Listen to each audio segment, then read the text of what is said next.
So much, Mary. I think Carly mentioned earlier that Grassroots Books is here, and they do have Mary's book as well as Emily's book I'm about to introduce. So it's my great pleasure to introduce our final speaker today, Emily Johnston. Emily is a founder and core member of 350 Seattle, where she serves as a key organizer, communications coordinator, and on-the-street activist. In 2016, she and 4 other climate activists closed valves on 5 pipelines carrying tar sands crude oil into the United States from Canada.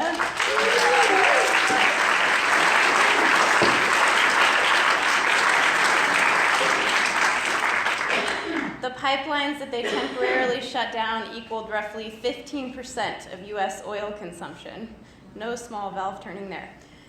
The 5 valve turners said these actions were not only necessary, but morally and legally justified to avoid the catastrophic harm caused to humanity by unprecedented climatic disruption.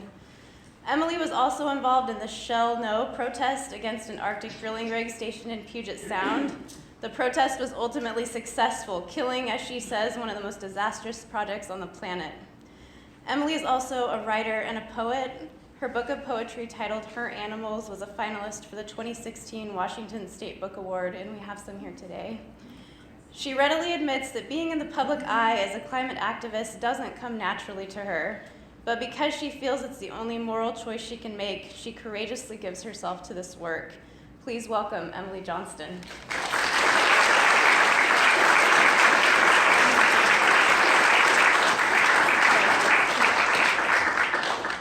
Okay,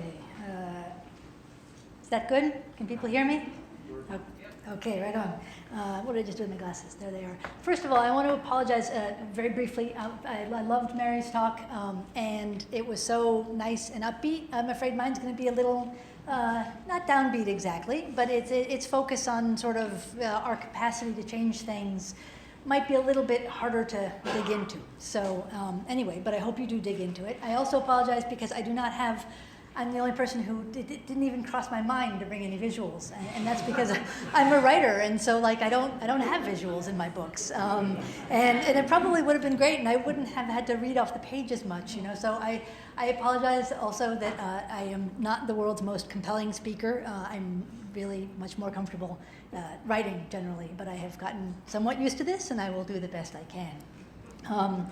So I want to talk about power today, how much we have and how we can use it meaningfully. But I'm going to start with despair. At a beach in British Columbia's Gulf Islands a few weeks ago, I was on my first real vacation in 3 years. And I felt much of the loosening that I often feel at the coast. You know, I grew up at the beach, and the smell of the ocean is really home for me. And the sound of the brush of the waves on the sand, and just, you know, the way the air feels. And it makes me relax, and I feel different, and I feel better. But I went up there this time really in order to specifically think, in part actually, about this talk, but also just to sort of dig into some of my own thoughts and do some writing about this moment in time. And I've known for a long time that human beings and other species are at great risk, and that the seas are rising, and you know, I wanted to sort of develop some of my thoughts on that. But one of the things that meant is that when I went up there to do that, you know, I was sitting on the sand and the countless, you know, soft shards from the different shells, and I couldn't forget the fact that the ocean is dying.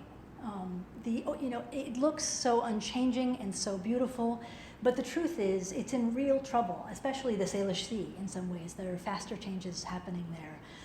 And, you know, there are plastic patches, garbage patches in the ocean as big as Texas, you know, multiple ones of them across the world. There are microplastics in almost every sea salt sample that's been taken. Fish populations are collapsing. In the Salish Sea, the oysters are having a really difficult time even building their shells because of the acidity.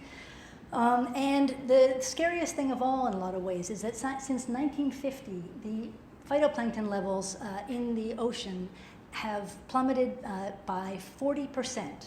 And phytoplankton is not only the basis of the marine food chain, it's also the source of most of the world's oxygen. One phytoplankton in particular is responsible for your every fifth breath.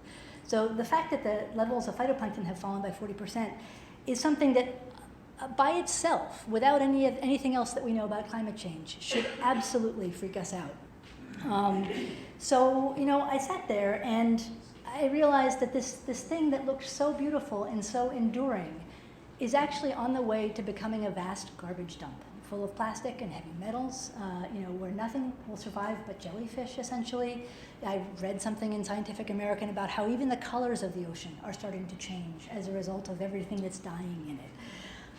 And so that left me with the same question that I always have when I look at this world and how beautiful it is. And that's, what does it mean to love this world in this moment? What does it mean to be alive and to be attached to this beauty and to try and figure out, when we love anyone or anything in a world where the vanishing of species and of communities is accelerating at a pace that's almost unthinkable, like, how do we respond to that? What does that mean? Especially because it may be beyond our control to save the things that we care about the most.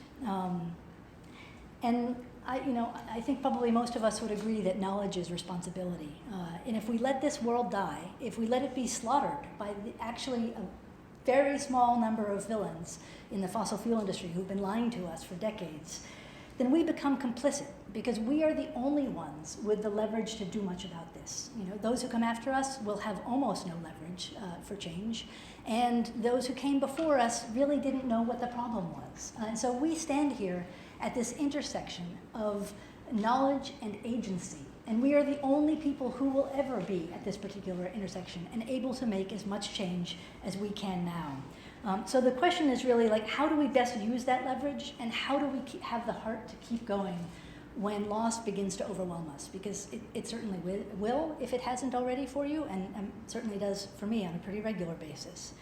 And so the stakes are really clear if we look at the deep past. Scientists have done a lot of studies about previous extinctions on Earth, and the end Permian in particular, 90% of all life on Earth about died out. And in all of these previous extinctions, volcanic activity created runaway greenhouse gas scenarios that were what caused the ensuing temperature rise, and that then caused the extinction.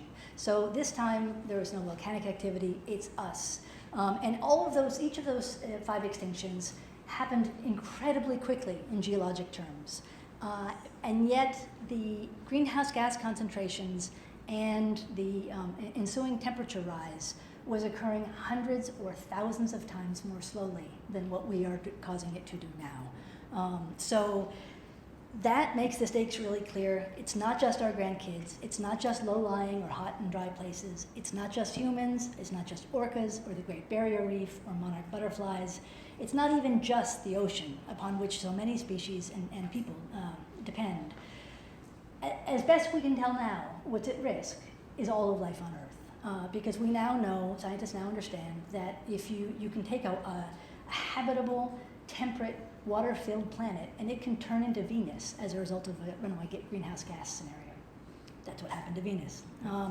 So one thing about that potential being so ridiculously extreme that we can barely even wrap our minds around it is that it's very clarifying, because there's only one thing we can do about any of it, and it's the same thing that will save ourselves if we choose to do it, and that is the regeneration of the natural world, beginning with the near-term end of fossil fuel use. That is the bottom line. That is our only option if we have any interest in surviving. And so if we're making real progress towards those goals of both ending fossil fuel use, and regenerating the natural world, the good news is we know we're going to save something. We're going to save probably many somethings. So, any progress that we make will save some individuals and some species for some period of time, maybe for decades, maybe for hundreds of years. But those are valuable things, right? If we can save some people and have some communities have stability that wouldn't otherwise have stability, if we can save any number of species over any number that could have failed, like those are all good things. Those are things that are worth us spending the rest of our lives on. Even if it doesn't last for millennia, even if we can't save everything we want to save. And I would ask you to think pretty seriously about, could anything possibly be more meaningful than that? And the word sacrament comes from the Latin for solemn oath, which is used by early Christians, interestingly, as a translation for the Greek for mystery. When I think about this work, it strikes me that it is a sacrament, because it is both a solemn oath and a mystery. We are going into dark and confusing times. We will not see the end of those times. Nobody in this room will be alive to see the successes, really, but we know that they exist. But even if we do those right things, the understanding that we have saved something, or some many things, or some number of people, that is a consolation for our deathbeds. Right now, in this moment, our goal has to be much more expansive than that, because we have to work this week, this month, this year, this decade to save as much as we possibly can, because that will give the widest swath of life a chance, and it's really, truly the only thing that will give humans a chance. It's been a really long time since human beings have been knowledgeable enough about the natural world, nimble enough and cooperative enough to survive the diminishment of the earth that we know is coming. And so only by really throwing our hearts and our muscles into this right now can we really have a good shot at survival. So the question is, would you risk your life for someone you love? Would you work day in and day out to give someone a chance at a decent life? If the answer is yes, then you know what to do, the imperative of it, if not the actual details. And I want to make a difficult point, and it's one that is a little bit counterintuitive for a lot of people, I think, and it's certainly counter to what we hear a lot. But I actually don't think that we can expect or should expect to feel hopeful, at least not most of the time. And also having any particular hope is likely to end in heartbreak. We have entered already in some places into an era of chaos and great pain. And if we ask the universe to make us feel optimistic about that somehow, even as others are suffering much more than we are, then we're asking for an illusion. But our gift, actually, and our task is much more powerful than that. It's much more powerful than sort of feeling sunny about the future. And that gift is that we still have the chance to make the space for hope, to act in such a way that hope is possible for those who come after us. And not everyone can do this full time, of course. Many people are already full up, with lives where they have small children or elderly parents to take care of. They may work 60 hours a week, or they may have to commute 3 hours a day because housing is too expensive near their jobs. But if your school or your work leave you with some time and you're not caring for somebody who needs you around the clock, if you're retired or if you can retire, then the world needs you, and it needs you right now, because anything that we do this year or next is worth 10 of the same thing 10 years from now. Nothing has ever been more important than holding the world well back from any of the tipping points we haven't yet crossed. And we don't know exactly which ones those are, but we know that they're close. And so anything we're doing right now is by far more significant than anything we decide to do in a few years. I've even spoken to a couple college groups, and I would never tell anybody to drop out of college, but I certainly wouldn't dissuade them from it if they thought that it was, if they knew that there was something else that they could be doing at this moment in time. So this makes us, in a strange way, like the most powerful and privileged people who have ever lived. This is true in ways that have been devastating for Earth. Nothing has ever threatened our ecologies more than affluent consumer culture, by which I mean, most or all of us. That means that, the flying and the driving, the eating of meat, the buying of things we don't need, made of materials that the world has no experience breaking down.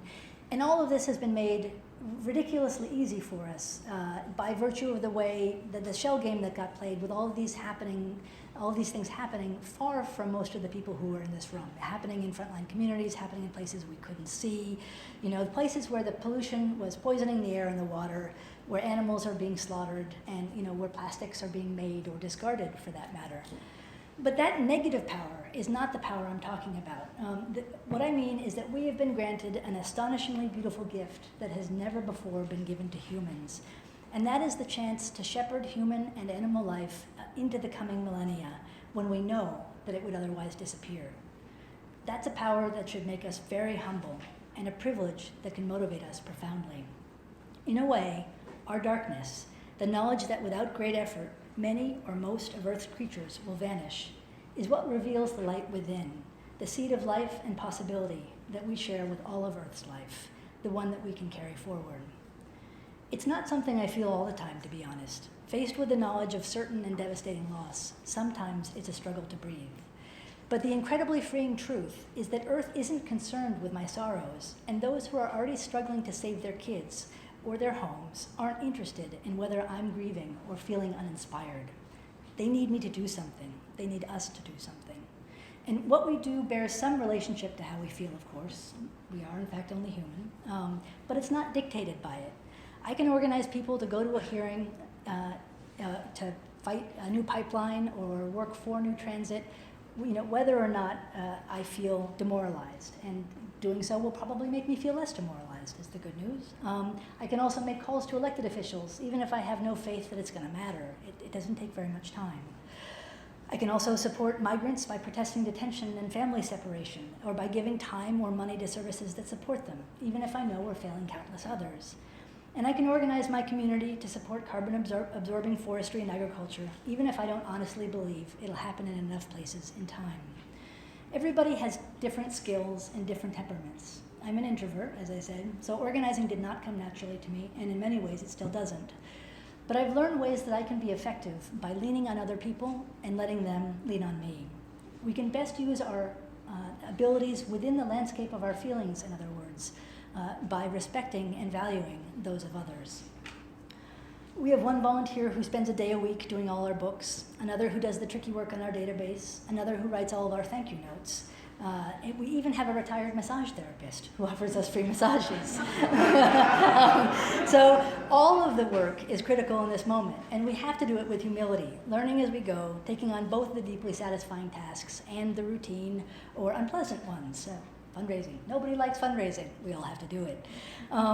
We don't have to believe any of these things is adequate. We only have to understand that not doing them, not finding these tasks for ourselves and figuring out a way to engage in them would mean that we've decided not to love this world and to let it die, basically. And the thing that really kills me about this is what will we have ceded our great power for? Watching television, doing a little yoga, making a really cool app. I mean, this moment in time, like I said, we have so much power. And if we cede that power, it just seems to me like, the greatest, the worst possible epitaph that could be written for humanity. It's like, well, they knew they could make a difference, and they didn't, And I also want everybody in this room to consider, what will those choices look like when you're dying? And what do they look like even now when you read about stories like the migrant boy who washed up on the beach, And there were some, last week, there were some migrant kids on a boat in the Rio Grande, I think it was, that also drowned. And it's just this is the system that we actually do have the material power to change when we work together.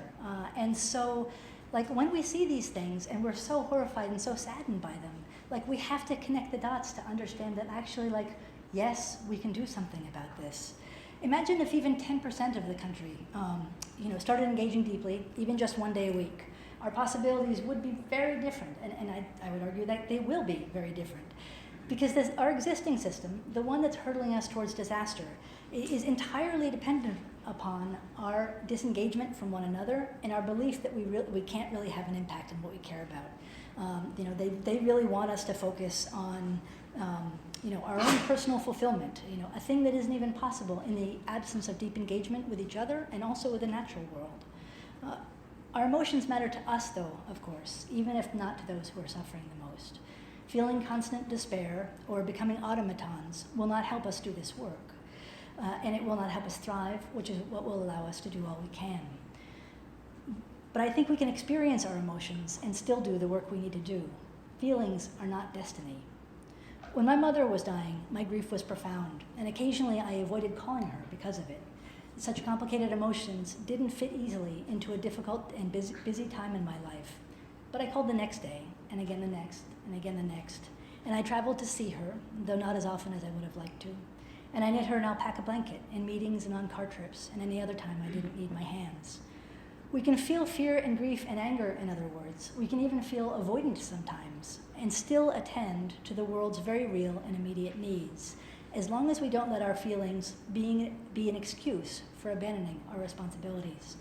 And in truth, serving the world's needs is the only thing that I have consistently seen lighten that fear and grief and anger in others. And it is absolutely the only thing that has consistently lightened my own fear and grief and anger. When the focus is no longer on our own desires, for one thing, it doesn't matter so much that we don't necessarily know what they are. In any moment, we can choose to show up. I've been thinking lately about the campsite rule, by which we're supposed to leave a place or a person in at least as good shape as we found them. As a species, this is essentially impossible. If you multiply even a single plastic bottle by 7.5 billion people, it's clear that we have been devastating for the web of life.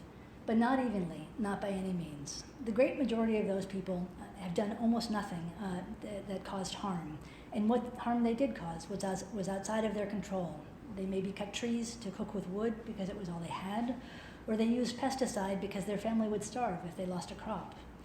But here in the United States, any adult of working class or above, anyone who travels or commutes in a car or lives in a single-family home, could spend the rest of her life planting trees and taking plastic out of the ocean. And as an individual, she would still be far in the red to the living world. And her campsite would have a stream poisoned by mountaintop removal or fracking, and it would be an antibiotic-resistant mound of plastic and animal remains. Individual actions can slow the growth of that mound, but they're simply not enough to make a dent in it. We did not intend this harm, but we have done it. Given the reign of neoliberalism and the lies of the fossil fuel industry, living as social beings almost required that we do this harm.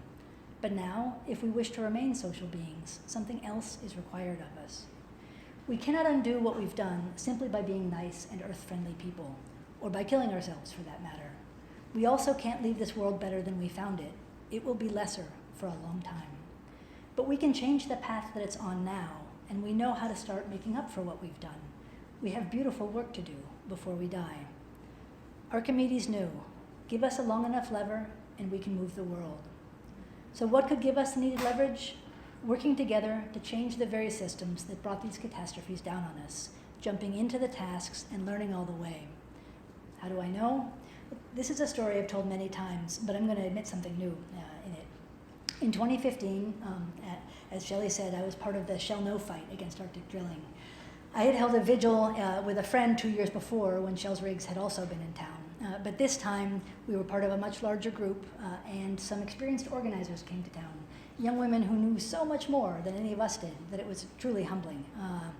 I threw myself into it, and I was aided in that work, because I was doing a lot of the communications work, by the fact that the very same week that the Port of Seattle announced that we were going to be hosting the Polar Pioneer, the journal Nature came out with an article that detailed the projects we could not engage in and still hope to avoid catastrophic climate change. Arctic drilling was one of those projects. So I was able to, highlight how insane this was to every port commissioner, news crew, journalist who would listen. This is insane. We have just been told this is a civilization-threatening project, and the city of Seattle is enabling it. This cannot happen. I was one of about a dozen people who formed the core group who would turn people out to the port hearings, get folks into kayaks, as part of the protests.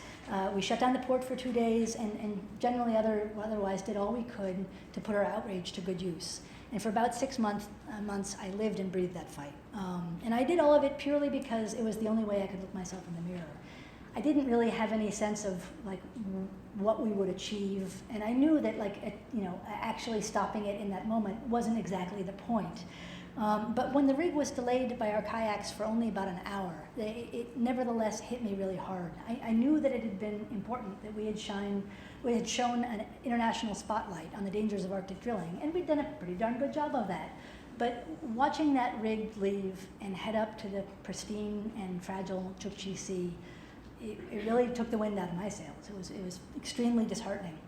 And I didn't sort of start to wake out of that until several weeks later, when some friends of mine in Portland managed to stop one of the associated vessels, without which they could not start drilling, for 36 hours by hanging off of a bridge with streamers. I'm sure many of you saw this. And that was the most beautiful and effective small group action I had ever seen. And they were supported again by folks in boats, but it was really just the half a dozen or 8 people, I think it was, that hanging off, hanging off that bridge in the blazing heat for 36 hours. And so, and again, it shone the same spotlight, of course, on the dangers of Arctic drilling. And then the real transformation for me came, I think it was the last week of September, maybe the first week of October, which is when Shell announced that they were giving up their Arctic drilling. And the amazing thing about that was that there was a board member at Shell who said explicitly to The Guardian, yes, we didn't find as much oil there as we hoped, but also we were astonished by the level of protest and acutely aware of the risks to our reputation, by which they meant us.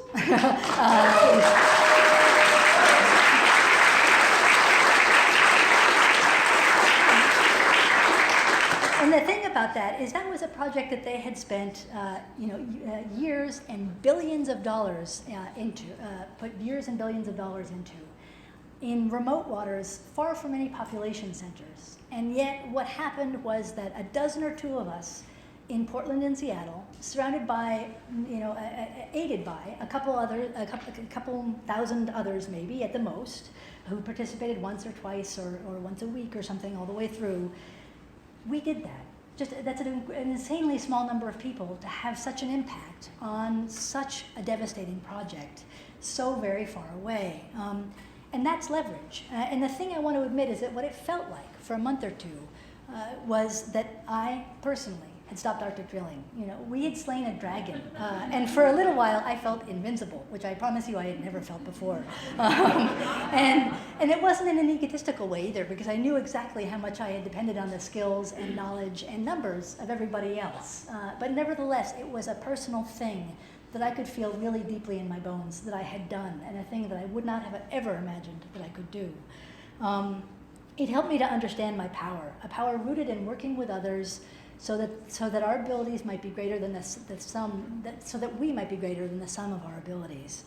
So working with this small group of people, I'd had a real effect on global climate change by using that leverage. As a dozen folks focused more or less exclusively on that project, supporting another few dozen, giving a day or 2 a week, supporting another couple hundred, showing up every few weeks, and then several hundred more who probably only came out once or twice, but who nevertheless made it clear, that a lot of people really cared about this.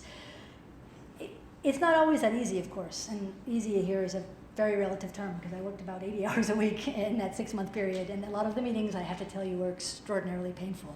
But we, and since then, we haven't had a win that was that dramatic or consequential, and it's not for lack of trying. But we have had wins, and as Mary pointed out with the thin green line slide,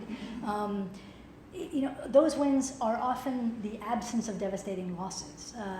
But that's really important, the absence of devastating losses. It's really important not to make things worse, right? Which is what the fossil fuel industry keeps trying to do.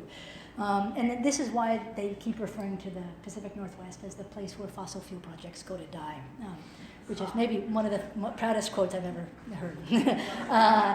But the thing is, it's not anything like enough yet to make a real dent in business as usual. We are still hurtling on that train towards disaster. But it is far, far better than not averting those losses. We bought a little bit of time. Perhaps we even saved a few humble species for decades or for centuries by making that terrible project more expensive and shifting public opinion just enough. And that might add up to a couple of years from now to legislation that'll be enough to finally matter. Maybe we even inspired some of the Sunrise kids who have made the Green New Deal suddenly seem possible. So all of this stuff is a question of momentum, and make no mistake, the momentum is absolutely there. And the thing that might actually be enough to make a real difference is if you join in. If everybody in this room were giving whatever time they could, whether that's 2 hours a month or a full day a week or 3 days a week, if everybody in this room were joining in, believe me, that would be just a spectacular difference. And maybe you've already been in one of those outer circles of the several hundred or the couple hundred, and if so, that's fabulous. That's really important work. But please, move a ring closer to the core now, okay? Because we desperately need you. And this fight is just much too big for the people who are already engaged. We are exhausted, and we absolutely need you to take part. I'm not going to lie, we almost never get the kind of affirmation that we got in the Shall No fight, that what we did mattered. Usually the other side does everything it can to say that it had zero impact on them, and they diminish our work, and they need us to be disengaged, to give up on making change and focus on buying things, taking a trip, living our daily lives as though millions of people aren't suffering right now from Mozambique to Nebraska. As though the world we're leaving behind us isn't going to be radically diminished. But we know that it is, and we have to hold that in mind. Sure, that's going to stop climate change. That's what people say. Whether you're organizing a protest, canvassing for a long shot candidate, showing up for a hearing, getting in a kayak, hanging off a bridge, or shutting a pipeline. Trust me. But the people who say that either have a major investment, literally, in dissuading you from your course of action, or they themselves are so brittle and so removed from any understanding of their own power that really we should just have compassion for them, ignore the taunts, and keep working. So that's my story of leverage and how I know that it can work. But I want to move this away from the instrumental question of what you can do about climate change, important though that is, and back to the intrinsic value of what it means to love the world or anybody in it, and how we can think about love and hope and imagination, even when the coming decades start looking like the end of the world, because they will. In places like Paradise, California, they already have. If we can't metabolize new ideas about hope and meaning, then lists of ways to engage will fall short when we're grieving, and we'll lose our chance to make possibility within that grief. So, back from my tale of slaying dragons to the Salish Sea, beautiful but very troubled, outside my window a few weeks ago. It was so beautiful there. At one level of my soul, I can simply appreciate it. We may as well, after all, and loving this vanishing world sometimes feels like a kind of communion. At another level, I'm overwhelmed by the grief of knowing what's coming, everything from the vast human suffering to the very specific and local, near certain loss of the 75 remaining southern resident orcas, creatures so extraordinary and intelligent that I feel privileged simply to share a bioregion with them, and ashamed that I cannot save them. But at the deepest level, I need to invert time and shift metaphors so that I can see not only loss, but gain. A world with millions of people versus one with none, or a world where half of extant species survive versus one with, say, 5%. These are worlds absolutely worth fighting for. But from this relatively full moment in time, it's hard to celebrate those millions or that half, knowing everything that will have gone missing. When we think about the accelerating extinction, we're looking at the terrifying narrows of an hourglass, where only a few species will slide through. So sometimes instead, I imagine myself on the far side of something like an ecological birth canal. How many of Earth's creatures can we help to survive this passage into the next era? Is each one not a gift that we can safeguard to the world by our actions? Isn't that who we want to be? Recently, watching On the Basis of Sex, it occurred to me that despite the Hollywood reliance on a lone hero, it has something important to say about social change. In it, Ruth Bader Ginsburg very nearly loses a case that helped to change laws rooted in gender discrimination. At the 11th hour, after stumbling badly, she finds the confidence to persuasively argue her case, because she finds a way to thoroughly inhabit her imagination. The imagination that the United States was a place where sex discrimination was understood to be senseless and outmoded. That was not the world she lived in, and she knew it as well as anyone. But unlike nearly everyone around her, she was able to see a world in which it was not just true, but self-evidently true, completely consonant with our values, and she made that consonance and that world visible to those around her. She breathed it into being for them. That's what social change does. By our actions and our words, we aim at what the world can be and help other people see it too. That's also the power that Greta Thunberg has, I think. In part because of her Asperger's, it is utterly self-evident to her that we all must change our lives to respond to climate change, and the purity of her understanding is transmitted to us. Bader Ginsburg had found the confidence to keep going, and as a result, laws shifted that probably affected millions of people. They probably would have shifted eventually, of course, but at a minimum, she sped that process up and contributed to the momentum for change, as well as materially changing people's lives. She did not say, I can't fix thousands of years of patriarchy. This is hopeless. I give up. For Greta, it's too early to identify all her impacts, but we know that hundreds of thousands, or apparently millions actually, of students all over the world have followed her example, and that plans are afoot to make sure that adults are not far behind. What we do matters. We cannot save the world. We can save a great deal. How much depends on us and us alone. That is our burden and also our greatest gift. Do you want to be among those who let the fossil fuel industry kill the world? Or do you want to be among those who did everything in their power to save what could be saved? In the world of your imagining, can you see that ending fossil fuel use in the developed world in the next 12 or 15 years is actually much easier and much cheaper than the alternative? Can you see that the only sane thing to do is to radically change our agriculture and our forestry to help stabilize the climate, again, knowing that the alternative would be so much harder? Can you see children living who might have died, reasonably stable communities that might have burned, species and animal individuals hanging on into the coming century and beyond, and understand those as a thing to fight for the rest of your life? We can rejoin the web of life. We do not have to be its destroyer, but our last best chance is now, and countless tasks lie ahead of us. So when you go home and you're tired and unsettled and thinking about all that you have to do, or next week when the symposium has faded away and someone asks you to do something that you're not sure will make a difference, or better yet, in a few weeks when you realize there's something you could do by bringing a group of people together, remember, in any moment, we can choose to show up. We can let them kill this beautiful world, or we can get to work making space for a decent future. Thank you.